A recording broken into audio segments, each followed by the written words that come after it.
Hey everyone, welcome to the Roundtable with Vienna Whyte, Season 1, Episode 64.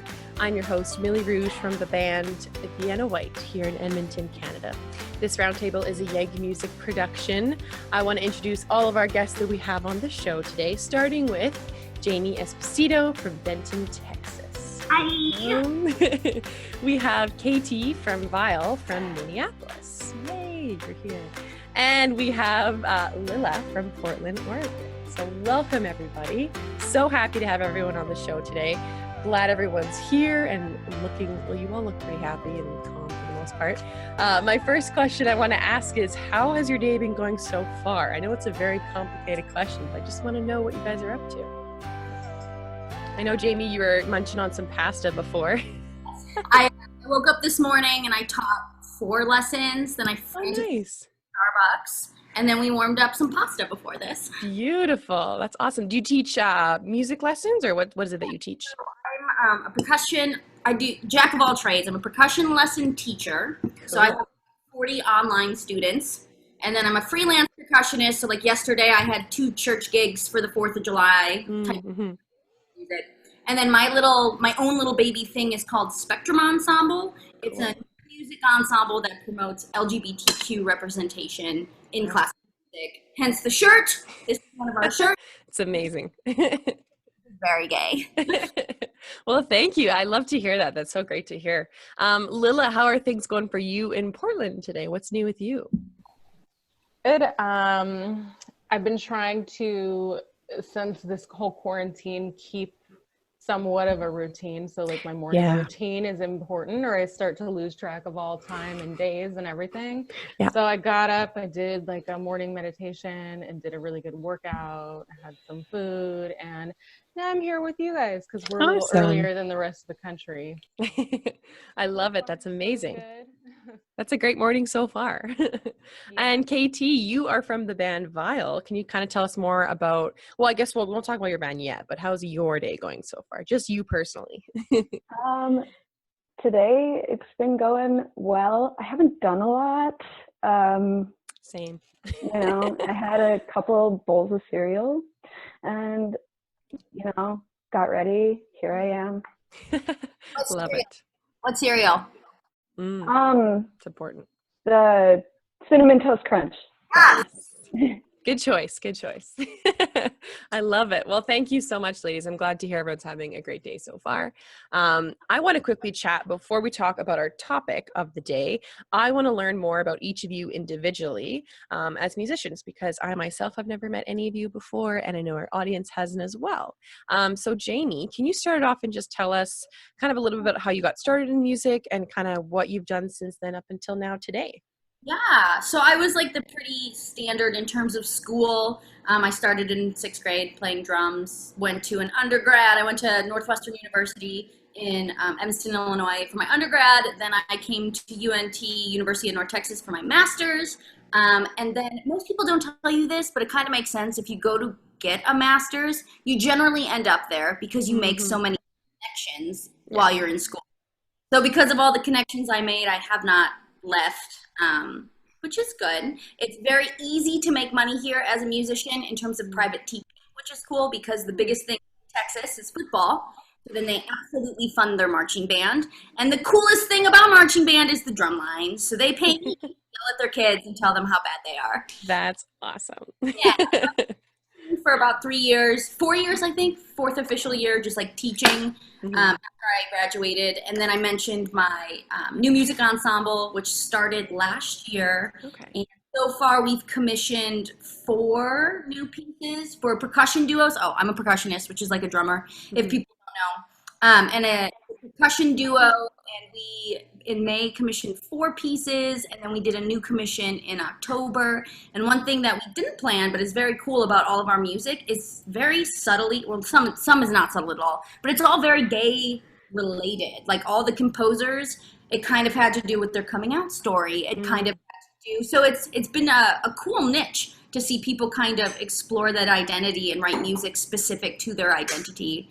And it's been good. COVID hit us pretty hard. We didn't get to go on our last tour, but we've been able to participate in a couple of electronic festivals.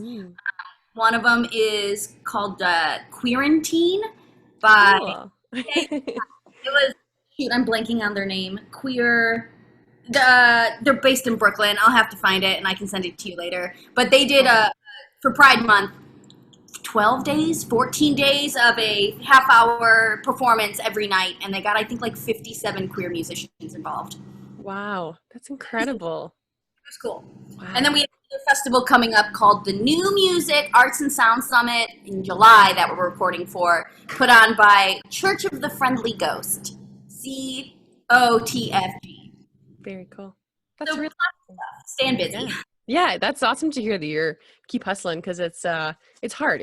I'm glad to hear you have opportunities that are still kind of arising because I know for a lot of people, if they live in smaller towns or smaller areas, it's just hard because there's not very many things going on right now. But that's great to hear. Motivated too. If there's not, it's so hard to stay hyped up and proactive. Totally. Yeah. Well, that's great to hear. I love hearing about your music career and that you're doing so much good with all the stuff that you've done so far. So that's great to hear. Now, Lilla, I want to hear from you in Portland, kind of how your musical journey's been, kind of where you started and where you're at today with your music. Well, it's been a beautiful journey so far. I started, I guess, as a kid. I mean, my family told me that I would say little things about wanting to be a musician, but I think the real age, I was probably like mid-high school when I realized I was in a gospel choir and I just knew this is what I had to do. I had to pursue this music, the way it made me feel. And I didn't study any music privately or take any lessons until college, which is good and bad. You know, sometimes I wish I could have started earlier, but we are where we're at, right? Mm-hmm. And so I went to actually Cal State Long Beach for 2 years, and I just didn't really feel I fit that university, and I didn't feel comfortable there. So after that, I toured with various bands and started my own project for a couple years, and got to a place where musically I wanted to keep growing, and I felt a little bit like I needed some more guidance. So I went back to school and I went to Berkeley in Boston. Nice. And finished my degree and finally got that degree and learned a lot. But I think it was a great break for me because I knew exactly what I wanted to study when I was there. And I think when I was 18 at Cal State Long Beach, I was kind of like, what's going on? I don't know what I want. I know I want to do music. But so I was very specific with my focus there, and I mostly studied production and composition, and even though I sing, those are the areas where I felt like I was wanting to learn and grow the most. So after that, stayed on the East Coast for a little bit and did a lot of work with various groups and projects, and continued with my own solo projects. Lived in New York on and off for about a year, and about a year ago I came back to the West Coast, which is where all my family is. And I mean, I'm partial to here because I'm from here, but Portland is a great place, and I suggest everybody comes to visit Portland, Oregon. It's just a really cool, down-to-earth, open-minded place to live, and if you like nature and things like that, it's really beautiful. And so I've been kind of back and forth between Portland and LA because before COVID hit, I was interning at a studio because I want to learn more about production, and started working with other artists out there, which is kind of on hold until the studio opens back up. Mainly females, because I know we are highly outnumbered in this industry. Yep. And some of the challenges that I've had was working with producers that not necessarily just because of gender, but it's an obvious reason. One of the reasons I felt like a lot of times I just wanted more feminine energy on all the projects I worked on. the balance just fell off a lot in bands, in the studio, in songwriting, all those things. I think it's, I don't know, 80. I don't know if it's changed, 80-20, maybe more male to female. But so that's one of the main things, besides just always trying to grow and better myself and my intentions musically.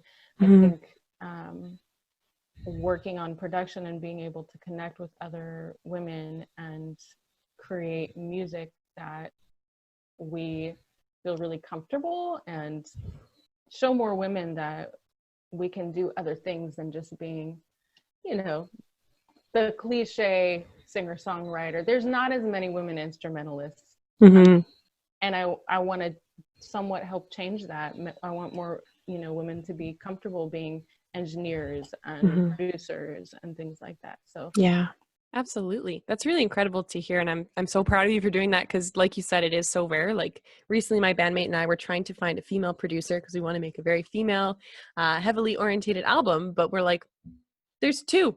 There seems to be two. Well, let's talk after this. I mean, yes. I love to work in person, and I'm actually going through challenges working on a mix because I like to be there. I'm very hands-on, and but it, you know, hopefully it's a learning opportunity. Yeah. But I released a new album at the end of last year, and I had planned a tour as well. And so that got put on hold, which is, you know, it's a little disappointed, but I'm making the best of it. I definitely have more time to practice and learn my instruments, which is always easy to, for me, putting the business first. It's almost like this pressing matter, like, well, I have to work, I have to eat, I have to. But now that I'm actually having the time to really like sit and practice and focus on things that I kind of put aside, it's really nice. So yeah, absolutely. Blessing in disguise. Yeah, I've been saying the same thing myself too. Now, speaking of girl power, I have to shift this to KT, because KT's band is literally all 4 female band members. So I want to hear more, KT, about your band. I really want to kind of hear about your guys' musical journey. So we were kind of, so we became a band because we thought there are way too many cis white bands, like cis white male bands, I guess, in the scene. And there's not enough bands that are like female fronted and stuff. So we were like, that's gonna be our thing, you know. It's been challenging being, you know, 4 femme people in a very much male dominated industry or scene around here. But we also have like a great amount of support from people, and we've grown like really, really quickly, and it's like extremely humbling to see how many people like relate to our music and kind of find themselves inside of the music that we make, you know. It's very, very nice. I enjoy the band. We came out with an album, same as Lilla last year, at the end of last year. And we also had a tour planned for this summer, but it had to be canceled. Yeah. Which is unfortunate, but some good things are coming. We're getting ready to record our 2nd album. It's like almost fully written, so hopefully it'll be out by the end of this year. If not, early 2021. So that's awesome. Well, it sounds like you guys have got some really great stuff coming up for you. So thank you all for sharing. I love hearing about kind of what you guys are getting up to and everything. So we are going to jump into our topic of the day, which I think actually all of you kind of mentioned in little bits and pieces how you kind of relate to this topic already. But we are going to talk about self-care for musicians. So my first question I'm asking and opening up to all of you is, why do you think it's important for musicians to practice self-care? So Lilla, I actually want to start with you because you mentioned you kind of have some routines, and even this morning you said like you're practicing meditation. So can you talk about maybe some ways in which maybe being self-care or having like those mindful meditations kind of help you with your own music? Sure. Self-care has been like, self-care and self-love has been probably one of the biggest areas of focus for the last 2 years of my life. And of course that relates to other things. But self-care is self-love, right? So I think for a long time, my perspective of how I treated myself, I thought I was doing a great job, but then something happens in our life and it opens our eyes a little bit, and we're like, oh, whether it's being sick or your body showing you, I try to always stay in tune with what I'm feeling. So that's one of my biggest little self-care tips, is listen to your body, because it doesn't lie. And whenever I do, it is a cold slap in the face. When I don't, it's a cold slap in the face. Like, right. Feel it. Whether it just be like, you know, feeling like you're coming down with something, or your intuition kicking in and feeling something in your stomach.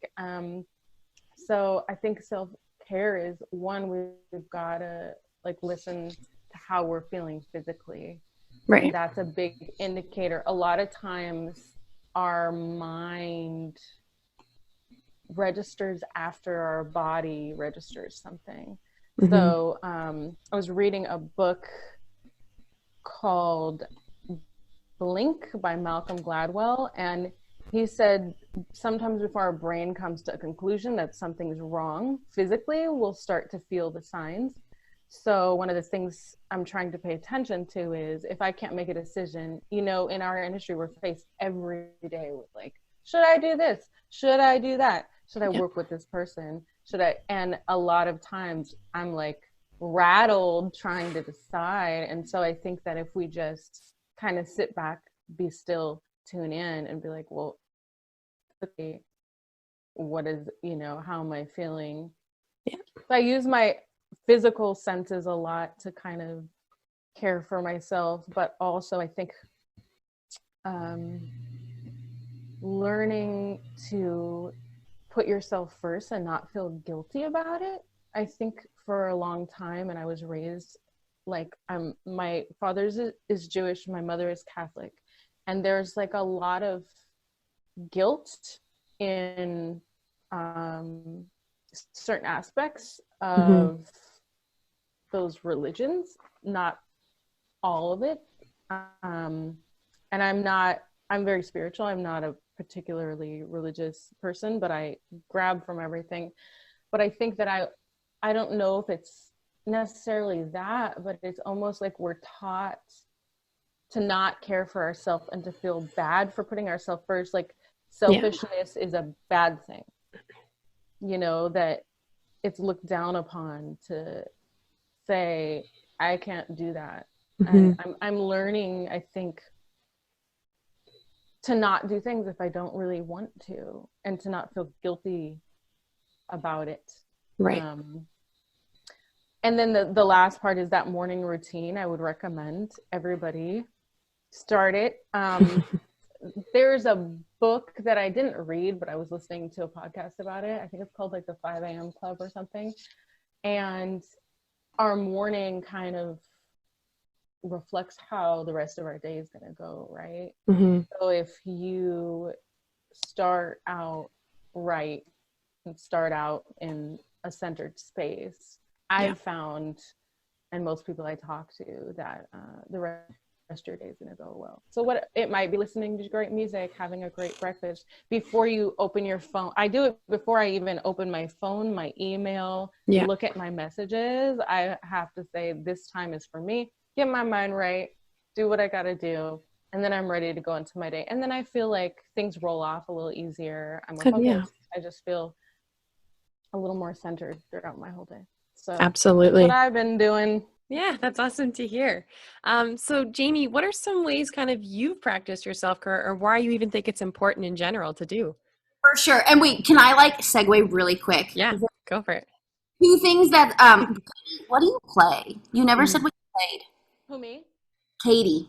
Oh. I play in the band. I play guitar and I do little singing, but mostly guitar. Okay, cool.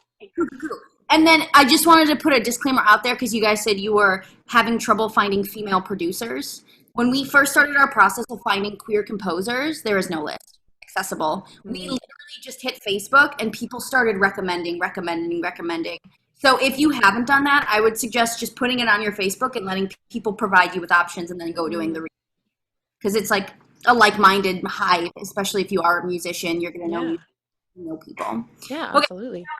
Those were my little things. Going back to all of the self-care, it's been so a lot of different things. One, for me specifically, I first had to learn like everyone else probably would have been able to tell me how I process my emotions, and I would say most of my self-care is more emotional than physical. Some of it pertains to like in going to school classically trained, you are immediately, like your self-worth is related to how good you are. And that's something no one tells you, and you don't realize it because they want you to be competitive. They want you to get better. And it's so detrimental to your health because once you're out of school, no one cares. It's not a competition. I've seen terrible players go on to do amazing things based on personality traits, there's like so many other things that play into being successful that I don't think are taught when we go to school. So you're already set up to feel like a failure if you didn't win the big job, you didn't win the big tour and stuff like that. So a lot of it first in terms of self-care is like untangling what's been taught to me that's not correct. And so I like hype therapy. I love therapy. I'm an external processor, so I love talking and bouncing ideas off people. So therapy is like a big one that I do.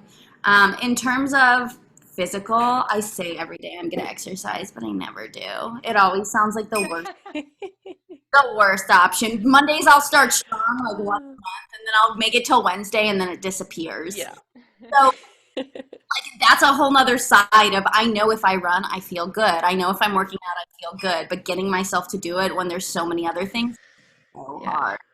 So I think like emotional, like I said, I'm more focused on the emotional because if I get too overwhelmed, that's when I start seeing issues with myself. And I'm not very good at saying no, especially when I first moved to Texas and I was trying to get all the gigs. I said yes. There was literally 1 month, a couple years ago, every weekend I was in a different city with a different orchestra. Wow. And I was all day during the week. And and I was like very single at the time, which is why I was able to do that. And like there was nothing else I was going to be doing. So I'd rather be busy. And that's like also a way to deflect from self-care because I didn't want to be alone. You know what I mean? So yes.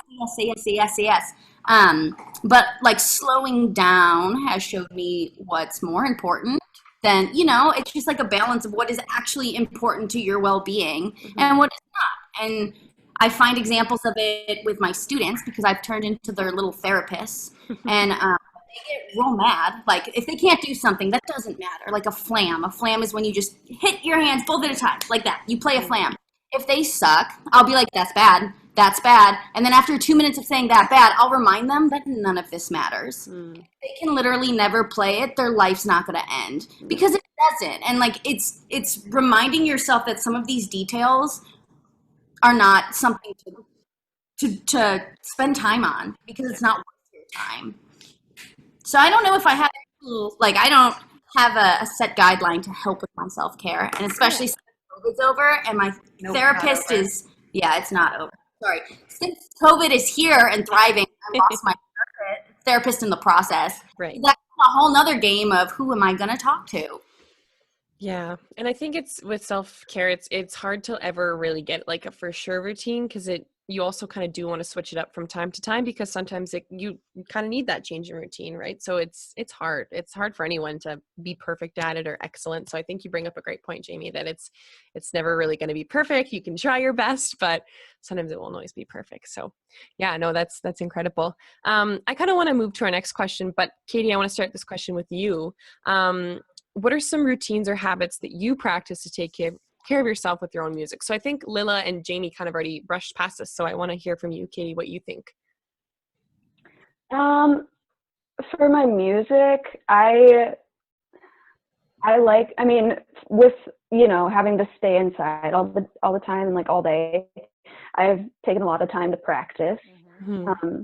And I feel like I have improved over the break, but I've also realized that there are like days where I don't actually need to be doing music. Like Mm-hmm. it's hard for me because like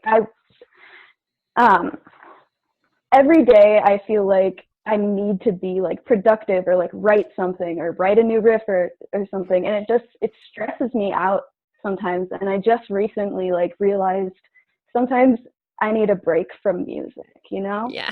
sometimes it's a little too much. Mm-hmm. So as much as I've been doing it like a lot more, I have been taking more breaks Right. from it too. Right. That's great. Yeah. My next question for everyone is what do you think mentally is the hardest part about being a musician? So Jamie, you kind of touched on this a little bit with some of your students and you said that, you're like, nope, that's wrong. And then it gets really tough and they're really frustrated. So can you expand on maybe some other things personally you've dealt with that's mentally really hard with just doing music in general? Making money. Everyone is Yes. knowing that you're going to be stable. Like I teach before COVID, I was teaching 60 students. Wow. Not good for my mental health, but I love having money. Yeah. So then if I have this money, I like my trade-off, and it's not a good trade-off, but I'm like, I can do this and I can cancel whatever day I want. And that can be my mental health day. But then I'm like, oh, I'm going to lose $200 if I don't go today. So it never works out. And I absolutely overbook myself. Yeah. But that's a struggle for everyone, just money. And then on top of that, once you're a certain age, insurance. Mm-hmm. That becomes an even scarier thing. Am I going to buy I don't know what it's called right now, Obamacare, which I'm currently on, which isn't great. Like, I'm not planning to go to the hospital. I'm going to make my way through it. There's no way I'm going because it's going to cost so much.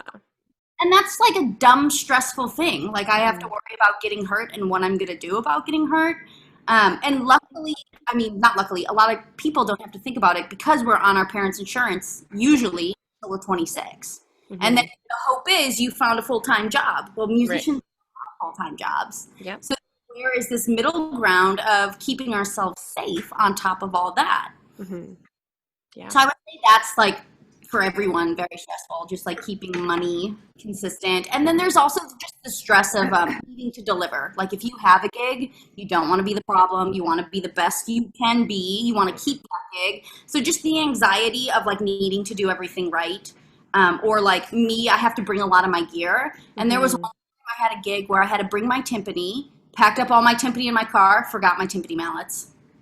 Oof. Can't play without the mallets, but I was just so freaked out about making sure I had all my equipment that like the one thing I needed to play them I didn't have. Right. So situations like that, and that doesn't help anxiety. That's like, now I screwed up. I'm going to screw up every time. And it's like, how do you make a list? Do you make I don't know. It's not like I fixed my problem. I still have to be aware of it.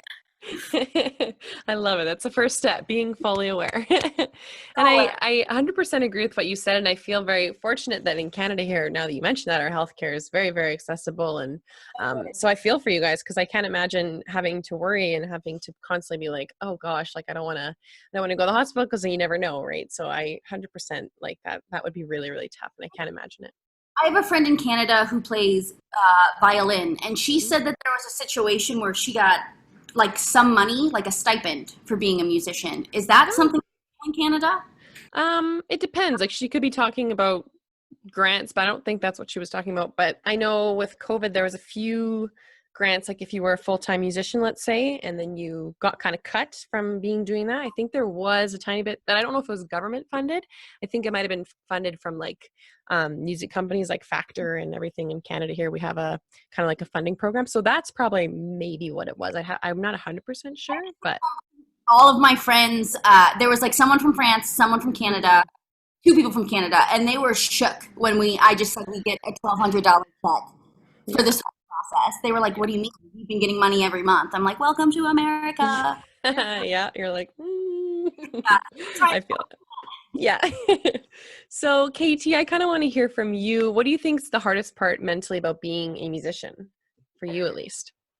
For me, being a femme in the scene is very stressful, because we get like, I will not swear, we get like crapped on all the time, and it's just my anxiety has like unfortunately like skyrocketed, because of this. Like, as much as I enjoy all the good aspects of being in an all-femme band, there's like sometimes the cons sometimes outweigh the pros, and there's a lot of challenges like getting gigs and getting people to respect us and getting people to listen to us, and it takes a lot of energy, and like we had to grind really, really, really hard to get where we are right now, and like a lot of male bands don't have to do that, unfortunately. So the most stressful part for me is definitely being a female. Yep.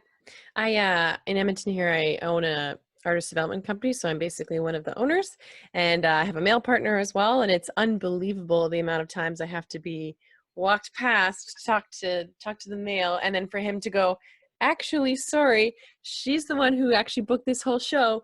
You have to go talk to her." And I've been basically contacting them from the beginning. So trust me, I 100% agree. Or are you chill about it? I would be so mad and so mean. I'm like way too nice of a person, so I don't say anything, but it's hard.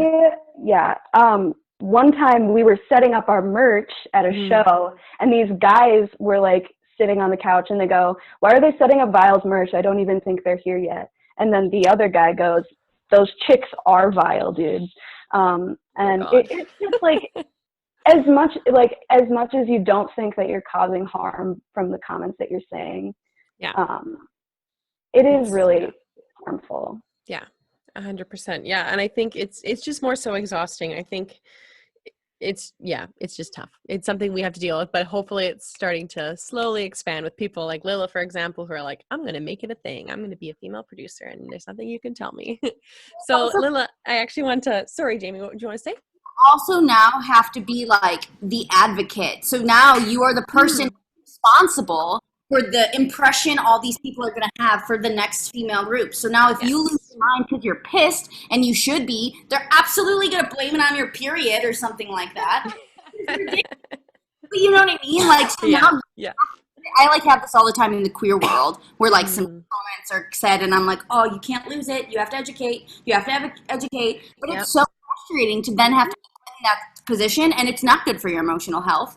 Where like, you're actively getting shit on, and then you have to defend yourself for no reason but to educate. You're not assertive. You're a bitch. It's like you can't be assertive. You're automatically a bitch if you try to like state your mind or correct somebody. And own that title. Own it. Yeah, I was going to say, that's a good word. Celebrate that. Thank you. Love it. That's incredible. So I have one last question, but I want to start with Jamie here. In your opinion, do you think social media has made musicians more triggered and more prone to stress and like, oh my God, self-care more? What do you think, Lilla, to start? Do you think this is kind of anytime on Instagram and I see like someone busting out a new solo, it's just like, oh shit, I haven't played a solo in a while. Or like anything. I literally had a moment where I was pissed about something like, oh, look at all these people having gigs. My fiance turned to me, she was like, you were on tour last month. And I was like, you're right. You're right. Even like, I can't even put it in my head that I'm doing enough because some people are constantly doing more. But that's like not the game. There will always be someone doing more. And you just remind yourself you have to do what you do, what you're good at. That's like why you're marketable, because no one else is like you individually. It's just so hard to keep that mindset. Mm-hmm. Absolutely. What do you think, Lilla, about this? Do you agree with kind of what Jaime said? Yeah, and to just kind of connect it to your last question, I think one of the hardest things for me is like comparison and wondering what's the healthy line between like healthy self-criticism and beating myself up. And I think with music, that's probably the most challenging thing, because you have to push yourself to get better. But how is it inspiring you versus making you feel shitty? And social media is very good at both. So I think, I've seen studies that people with anxiety and people with already fragile or more sensitive emotional, like, I just think that I don't know, it's been proven that there's more anxiety around social media, there's more sensitivity. It's a good thing because there's a lot, I think, that good that has come out of it, and it's evolving and we can't fight it, so we have to go with it. But I think that we have to find ways to be healthy with it. And I try and monitor, but it's so hard, like once you get on there and you feel pressure, like if you have a show coming up or a release, or I haven't posted in a while, like there's this pressure behind it. And I've been kind of, because since this quarantine, I've kind of stepped away from it, and it's felt really good, but we still feel like we have to do it and make our presence known, because people want to hear from us. And that's the beautiful thing, we forget that like people want to hear from us and they want to hear it. But it's just, I think it's trying to find a balance between like how you can do it healthily, but it's a challenge for sure. Yeah, absolutely. And I agree with you 100%. It's I've had moments where I'm like, I have to delete this app, and I delete it for 2 days, and then I'm like, okay, but I have to stay relevant, so I'm coming back. One thing I did once that was super beneficial, I was like getting real sad, and then I like went to my Facebook on like whatever view you can have that's not your own Facebook. Yes. And then I scrolled through and I was like, oh damn, you did that. Exactly. Yeah. Was actually reaffirming, and I forgot that was an option. Yeah. So you want to see what go see what people see from on your profile, and you'll be surprised how much you get done. You just forget about it. And I've done a thing I've done too, Jaime, that I think is really helpful is when I'm in that moment of scrolling, or if I'm observing someone's post, I'm like, oh, they're doing so great. Like I'll literally just say out loud, like, stop. And then it takes you in your brain to be like, oh yeah, I'm being a little shit. So it just really helps to get out of that mindset, because it just cycles and cycles and cycles until you physically stop. Constantly reminding yourself them being successful has no effect on you. Yeah. There's like a beautiful quote. I can't remember who's it from, but it's like lighting someone else's candle with your candle doesn't take away your flame. It's like so legit. It's like, just help people. And we're a community. We're a music community. If we keep helping people, we should just keep growing this light with this candle. Yeah, absolutely. KT, before we sign off here, did you have anything you wanted to add with that social media kind of world with musicianship? Yeah, I have a bad habit of like constantly comparing our band's numbers and stuff to other bands' numbers, and seeing like how many likes did this post get, how many likes did this band's post get, but I liked all of your guys' ideas, and I'm gonna be trying them out to like kind of rid myself of that stress and anxiety that does come from the constant comparison. Yeah, absolutely. Sorry, choked on my own saliva for a second there. All right, that was actually our last question for today. Thank you so much, everyone, for sharing your wisdom, your advice, and your guidance. I think for people watching at home, it would be super beneficial. So we are out of time, unfortunately, but we're so lucky to have had you all on today. If you are at home watching this roundtable on YouTube, make sure you like, subscribe, and hit the bell button. We post 2 shows Monday to Friday, so there's a lot of content you can watch. And if you want to hear this conversation on Spotify, just search up the Vienna Whyte podcast to start listening. So I'm going to ask that you each sign yourself out and let our audience know where they can find you on social media. So Jaime, can you start it off? Hi, I'm Jaime Esposito. You can find me on Instagram on Jaime_Espo, spelled like Jaime, not Jaime. Or you can find me at Spectrum Ensemble, literally at Spectrum Ensemble, and I'm on Facebook as well. And then you can also find me on my website, Jaime Esposito Percussion, or spectrumensemble.org. And we are selling these beautiful Music is Gay shirts, and we just dropped a pride line from a queer artist. She did our design. It's a beautiful snake, and it says "Yas" coming out of the snake's mouth, and it's a symbol. Super incredible. Love it. Having us, I appreciate it. Yeah, thank you. And Lilla, can you sign yourself out? Yes, it's been a pleasure being here. Thank you all for contributing. And you can find me at Lilla Music, LILLAMUSIC. Everywhere, that's my website, except Facebook, it's Lilla Music Official. Beautiful, thank you. And KT, where can we find your band? Can you say your band's name again for us? Yes. My band is called VIAL, and VIAL, not VILE, VIAL, and you can find us on like Facebook, Twitter, Instagram, anything under VIAL MPLS, VIAL Minneapolis. Perfect. Thank you so much, everyone. I hope everyone has a great day. It was lovely meeting you all. I'll hear from you soon. Bye-bye. Bye.